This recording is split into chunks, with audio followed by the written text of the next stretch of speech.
This is Coach Connor. If you're watching this, then you're probably into World Chase Tag, and if not, you should be. I am a coach and also a commentator and also a Connor, so this will be Coach Connor's commentation, I suppose. Today I'll be looking at a particular chase that caught my eye. This is between Caryl Muller and Seth Wang, the chase in question, but then each of them is from a team United, which is a French team, and Going Nowhere Fast, which is an American team. This is from WCT 4, which is the 4th World Championship of World Chase Tag, obviously. These guys smashed it out on the quad, and I saw some ridiculous stuff that day, but in particular this chase was amazing, and I thought I'd share some thoughts on it with you. All the way around with some big moves. I'm so impressed by the players here today. I love seeing the Asics. The Asics mid-air on that slow-mo as he comes down and the shot's underneath. He's just got perfect tech, comes in, bounces straight past the rail. Oh, mate, lovely. Yeah, that was sick. Okay, cool. Let's do a breakdown, shall we? Seth Wang, super fresh. Been used once in the 5th. It's now the 15th. He's had lots of time to recover, look at the plays, figure out how Caryl plays from earlier, talk to his team captain, all of this. He's stepping up, ready to get it. It is match point, which means if United get the evasion, GNF don't get a chance to get another point.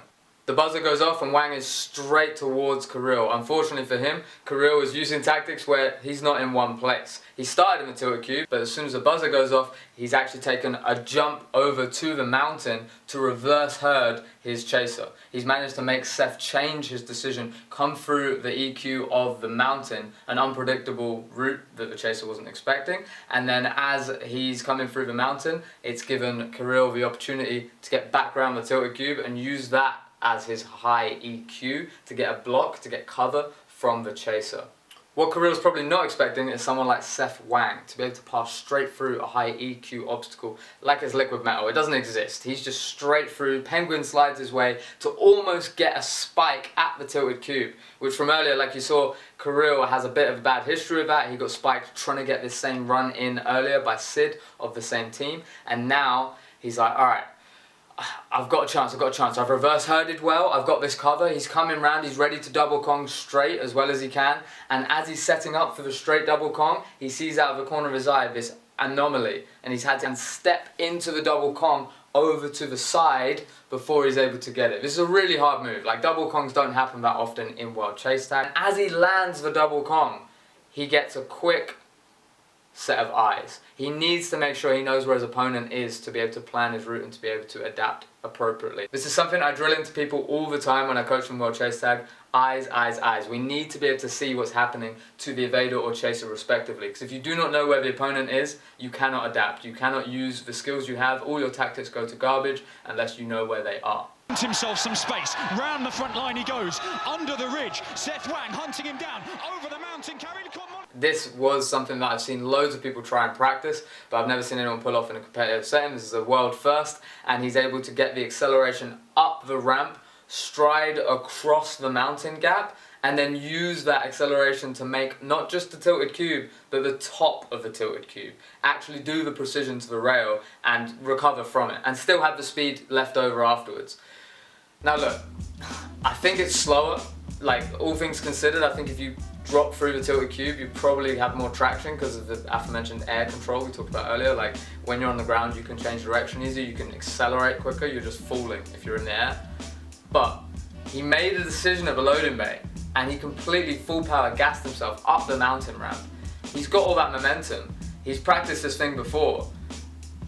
With Mehdi, he went through the tilted cube, that was his plan. I think that's what the muscle memory was telling him was the thing he was trying to do. But he had so much extra momentum as he came on top of the mountain that he's like, okay, well, now or never, let's see if I can do this precision in real time as an adaptive strategy to get away from a chaser. Like, I do parkour just for these moments. Like, this is so sick to actually see what you're capable of in an adaptive setting of get caught or not get caught. I'm running away from something, I need to make sure I do not get caught by it, and here it is. I have a skill available to me in real time all of a sudden. It's just magic. He does the pre, but not only does he like land the pre or bounce back, it's not slow at all, he doesn't even step vault, he lands it and slides off by grabbing the bar down to the ground with enough control to be able to change his momentum into the sisters again and get another vault. And it's worth mentioning, like, as he lands at the bottom of his tilted cube, we're exactly halfway through the chase timer. So we got 10 seconds out of 20, and he's already done 1 lap out of 10 seconds out of 20. In his head, he's like, if I can just do that again, let's go. Like, I've got this. And with this crazy move, you think, okay, Caryl's got it. But Seth is able to still catch up over the mountain. He's on his tail the whole time. He gets into the tilted cube just as Caryl is recovering from this massive move and landing on the ground. Seth is right there behind him. We talked about it earlier, eyes very important. Also important when to know not to look back. Everything is a balance, right? It's a dichotomy. We've got to figure out, okay, he's landed, he's recovered. There's no choice here. If I look at him and I find out where he is, I still am compromised. I need to find out how to get out of this position before I look. So Caryl, as he's landed, gets both feet on the ground and pops back up straight into a Kong. Can't get the double because he's got no momentum this time, but instead strides the first sister from the Kong. As he gets to the second sister, he uses eyes. You can see here, like, as he's landing, he's looking behind him to see where Seth is, how close he is and what he's got to do next. And with that look, gives him the tell that Seth is not going to chase him over the sisters. He can't stop on the front line because Seth is not slowed down by the EQ of the sisters. Seth is going to regain center control, which means Caryl is like, alright, I know what he's going for. I need to get out of this front line as quick as possible. There's no hesitation, there's no idling. Bam, straight past the front line. Let's do it again. Let's go all the way to the ridge before I'm safe. Caryl coming around the front line there, he's still looking for his opponent, he knows where he is. Seth has got center control now, and Caryl's worried because he's like, if this guy dives underneath the front line, which has got a big open space, he could dive underneath it, he could get me on the front line. So he's getting as far back as he can on the front border of the quad. Gets over the front line. At this point, Seth's like, okay, I can't get him on the front line, but I know exactly where he's going next. He's got full power on, there's no way he can change the direction. I can get him at that pinch point. Caryl in his head must just be like, what? Like, Seth knows exactly where I'm going. As I'm coming around that corner, I just need to be faster than him to that first pinch point. The pinch point being between the ridge and the loading bay. If that's the open area, right? There's no EQ there. And this might be his last chance to tag Caryl. Caryl knows this too. He's like, if I can just get to that loading bay, I can get up around the mountain and I'm good. Like, I know I've got it. He can sort of internally feel something is happening. The whole arena is like getting primed and is like, okay, this might be it. And then as he rounds that corner of a loading bay and Seth has missed him, bam, this is a victory stride. He is up on the mountain, nice and controlled this time. We can see probably what he planned to do last time was get the control to be able to stride low and get into the tilted cube rather on top of the tilted cube. Landed inside, ready to get himself primed for the double over the sisters. So he stepped inside the tilted cube, couple of steps, bam bam, over the sisters, and as soon as he gets that Kong, this is the moment the clock runs out, it all goes green, and like the whole place erupted. It was such a cool feeling to be part of it, to see everyone just go mental for something that we saw was 0-0-0-0. The pressure was on, both teams were playing at such a high level. Seth played this amazingly. It wasn't like it was a rubbish chaser. He used center control, he used tactics, he had the speed, he had the particular skill set to get through obstacles, and then Caryl managed to just outplay him at chase tag. This was one of the best versions of chase tag I've seen, and I remember it to this day. Like, this is the why I picked this as the first one to analyze, because I need more people to know how important this was. I need people to know how exciting this was, because it wasn't just, oh, he ran around in a circle twice.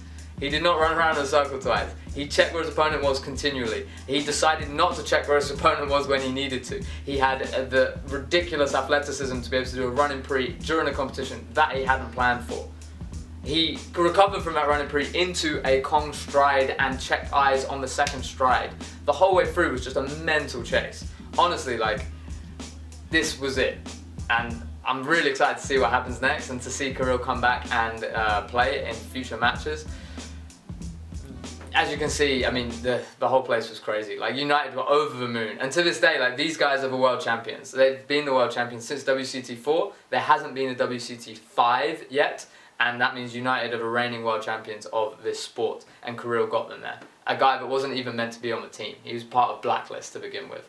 So yeah, there you go. There's a little bit of what I think about this thing you just watched. Yeah, that's everything I think about that, probably. There's more, but that's probably enough, right? This was the first of this type of video. I'll probably do a few more. I'm not too bothered on you subscribing or liking and stuff like that. Commenting though, I would be interested in commenting. Like genuinely, I would read the comments and respond to them if you are inclined. Don't feel like you've got to fulfill the algorithm or anything like that, but I'd be interested in what you guys think about what I think, because then that's how community works, right?